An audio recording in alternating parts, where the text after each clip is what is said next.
प्रिय आत्मीय दाजुभाइ दिदीबहिनीहरू, हामी नेपालीहरूको घर आँगनमा नयाँ वर्ष 2082 आइपुगेको छ।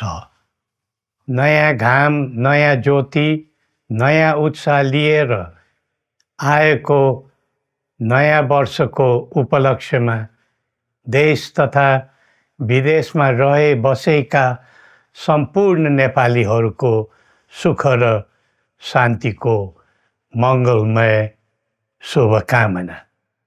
हरेक नयाँ वर्ष नूतन आशा र विश्वास बोकेर आउने, तर वर्षको बिदाईमा एउटा घनघोर निराशाका बीच हुने गरेको धेरै साल भयो। समाजका विभिन्न दल, वर्ग र जन समुदायले आफ्नो धारणा, आस्था तथा अभिव्यक्ति राख्न पाउनु प्रजातन्त्रको सुन्दर विशेषता हो।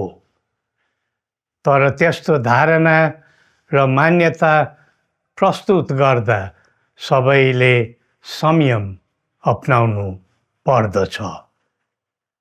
केही दिन अघि जनप्रदर्शनमा जुन प्रकारको हिंसा, आगजनी, तोडफोड भयो, त्यसबाट जस प्रकारको मानवीय एवं भौतिक क्षति भयो, त्यो सुन्दा हामीलाई अत्यन्तै दुःख लाग्यो।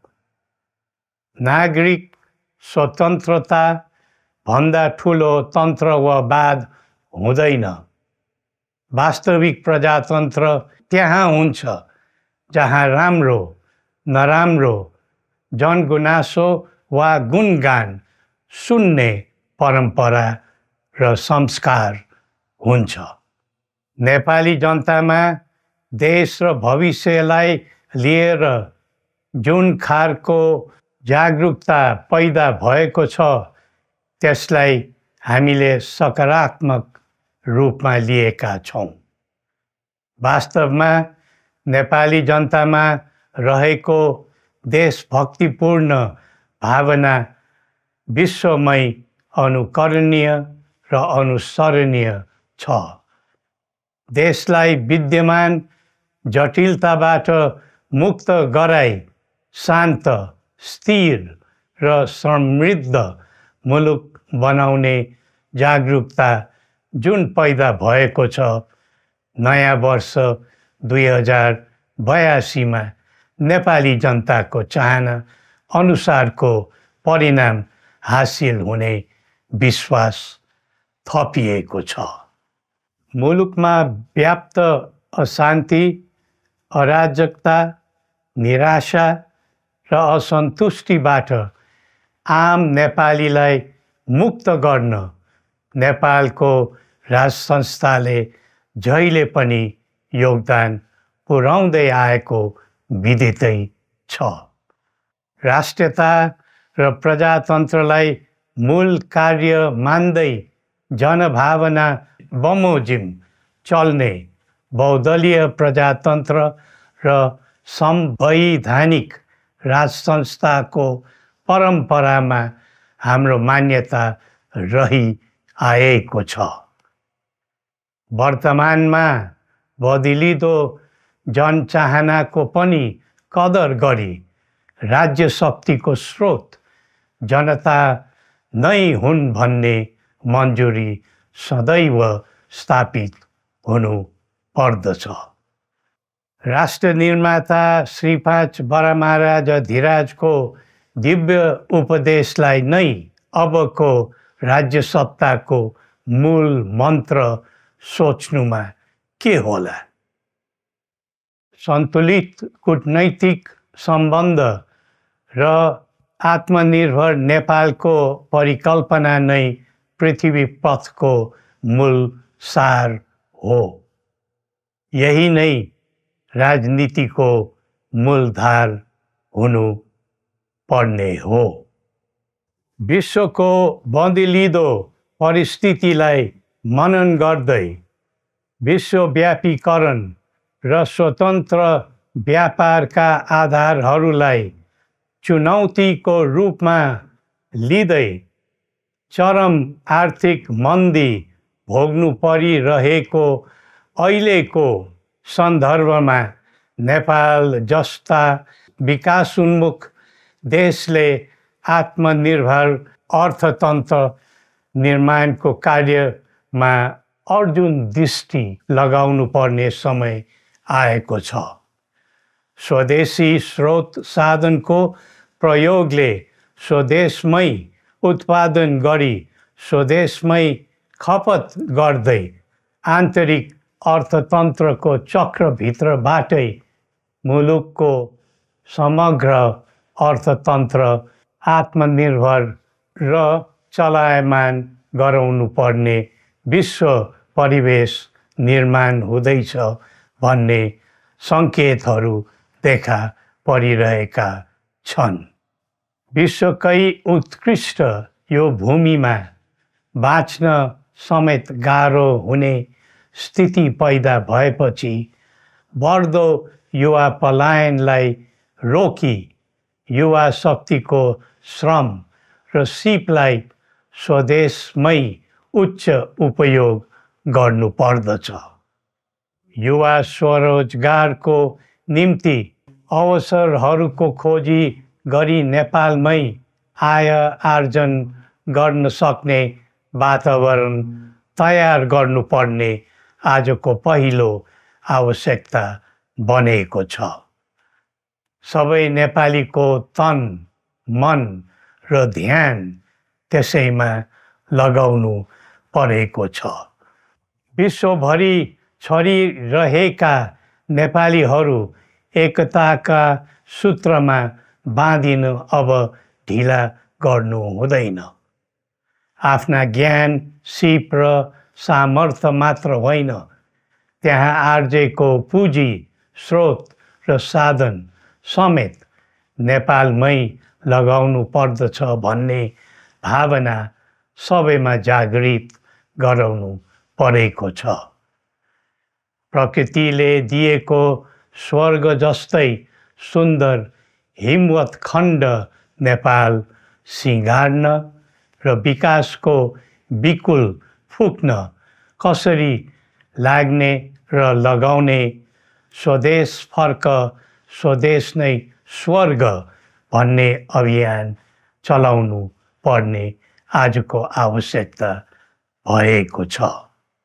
जनभावना र चाहना बुझी मुलुकको समग्र संरचनामा नै हेरफेर र सुधारका कदम चाल्नुपर्ने तथ्य स्पष्ट देखिन्छ। शिक्षा, स्वास्थ्य र दैनिक कामकाजका पद्धति र प्रणालीहरूमा आमूल परिवर्तन र सुधार गरी यिनको आधुनिकीकरण अनिवार्य भइसकेको छ।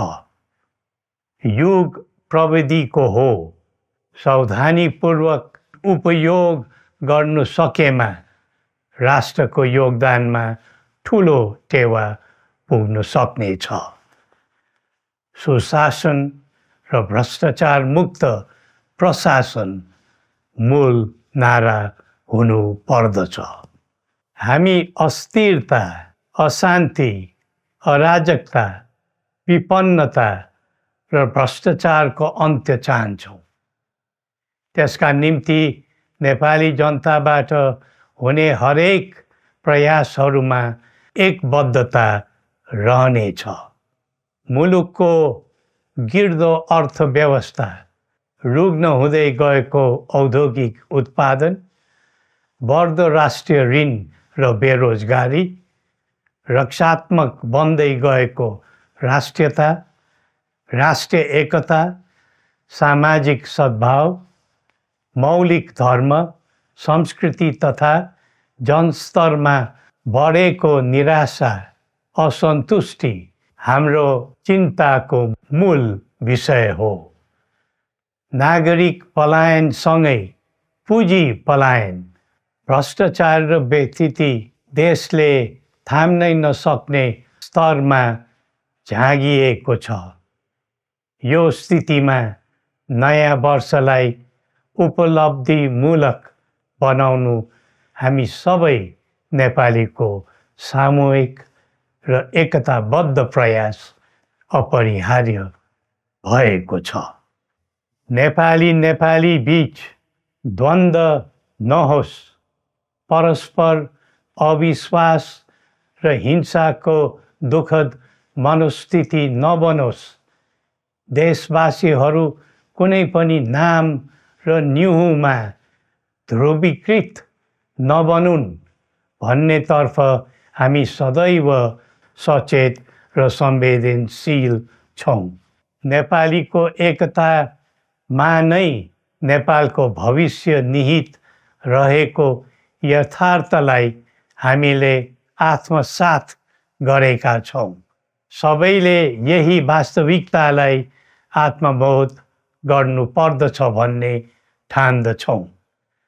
हाम्रा आह्वान हामी कसैको निजी स्वार्थपूर्तिका निमित्त होइन, कुनै खालको सैद्धान्तिकवाद वा विचारको होइन, समग्र राष्ट्रको स्वाधीनता, समग्र जनताको सम्प्रभुता तथा नेपाल र नेपालीको सुखमय प्रतिष्ठाको निम्ति हो।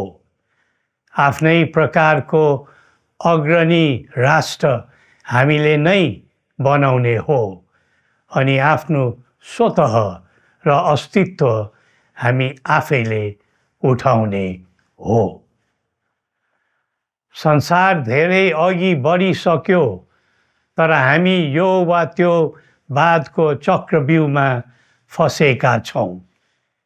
नेपाल आमालाई केन्द्रमा राखेर हाम्रा विचार बन्नुपर्छ, हाम्रा कदम चल्नुपर्छ। हरेक समस्याको समाधान संवाद, सहमति, समन्वयन र सहकार्यबाट हुन सक्छ। आगामी वर्ष नेपाली इतिहासको स्मरणीय र सुनौलो सम्झना बन्नुपर्छ र बनाउनु सकिन्छ भन्ने विश्वास हामीले लिएका छौँ। नयाँ वर्षले नयाँ आशा, उमङ्ग र उत्साह ल्याओस् अनि नेपालीको सुनौलो भविष्यको सुनिश्चितता होस्। श्री पशुपतिनाथले हामी सबैको कल्याण गरून्। जय नेपाल।